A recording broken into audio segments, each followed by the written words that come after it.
Mr. Bradshaw at AddSomeToYourIncome.com here to talk with you about how much of your income you should save. Everything I'm about to say is my opinion. It is based on quite a bit of reading and life experience.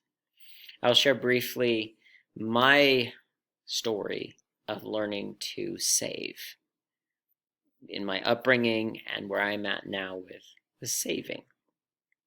Then I'm going to take a turn and look at percentage of your income that I recommend and give a real example based on an income. I'm going to follow this up with talking about a question, a little bonus question that I almost made a separate video on, and I'm just deciding to put it in here as well. So at the end, you're going to get a little separate question dealing with your income and your saving, and looking at your income and your saving. Let's get started. My personal story first on saving.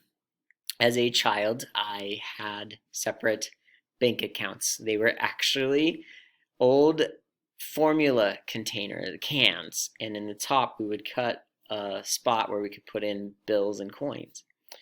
And I had one for tithing, one for saving, one for spending. And when I would get paid, I was taught to plan to spend 50% of what I made.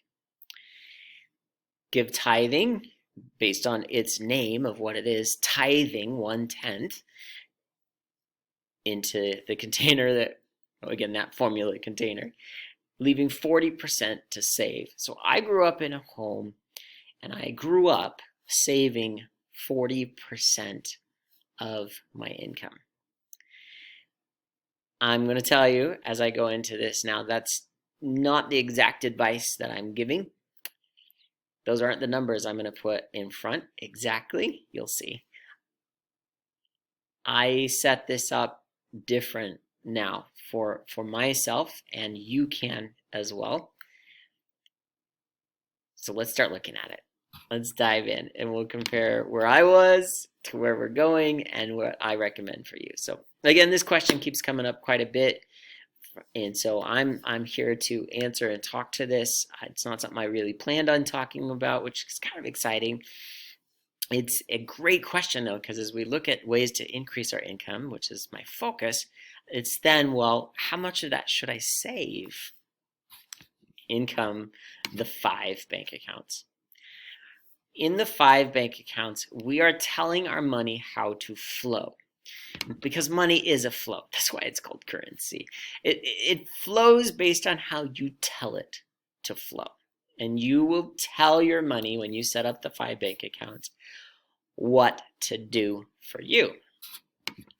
The income account is my main focus. That said, how much money, rough percentage, should be from the income account to pay for living expenses, right? Or in other words, I have this chunk of money that comes into me. Tell me, Mr. Bradshaw, a rough percentage, how much should I save, or how much is left over to live on? What percentage should I plan to live in? And I'm going to talk percentages first, and then we'll put in some real numbers. But you could start with real numbers and then go to percentages, okay?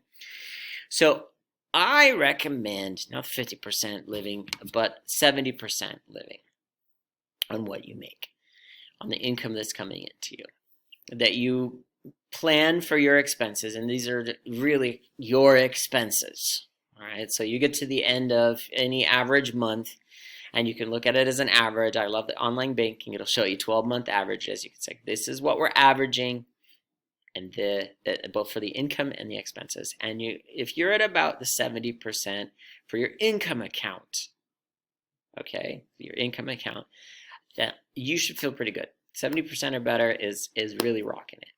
If you do get to the 50%, which is possible, then you'll start seeing yourself saving even more. But this seems like a really solid goal. So let's look at where the other 30% could go. In your Save to Give account, this is where you give to charities, you give your tithing, you're giving to these organizations that are making the world a better place that you believe in, 10 to 12%. Right, and it's nice to do the 10%. It just kind of sits right there. There's a lot to it. A number of books, Richest Man in Babylon, Giving Your Way to a Happier Life, Happy Money, The Paradox of Generosity, just to name a few, who talk about giving that will help you to know why that amount is at the 10 to 12% amount and what it's going to do for you. All right, so then we move on to the Save to Spend. So this is, both of these are, I say save, but it's really like it just needs to be coming off the top to go somewhere.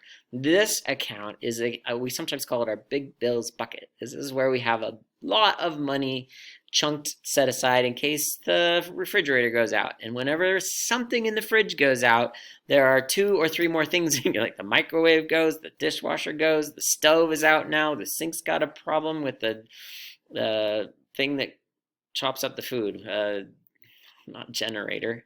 Anyway, you know what I'm talking about. That's food processed. That's not it either. Anyway, you know what I mean. These large things that come up as surprise expenses. Well, how much of your spending should go to that? And I say 5 to 10%. Kind of depends. When you're first building that up, you're probably wanting to do 10% just to get yourself to the point that you see you have your expenses. And then as time goes by, you might be only putting 5% in and still able to have plenty in that big bills that's banked up, ready for you to spend for that time when those extra expenses come your way. And they will, and so you're prepared. You've saved for a rainy day.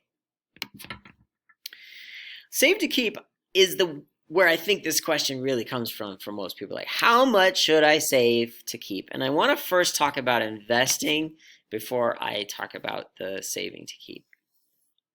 With investments, you also want to put 10%. That's just a nice solid number. It's helping me to be around in there.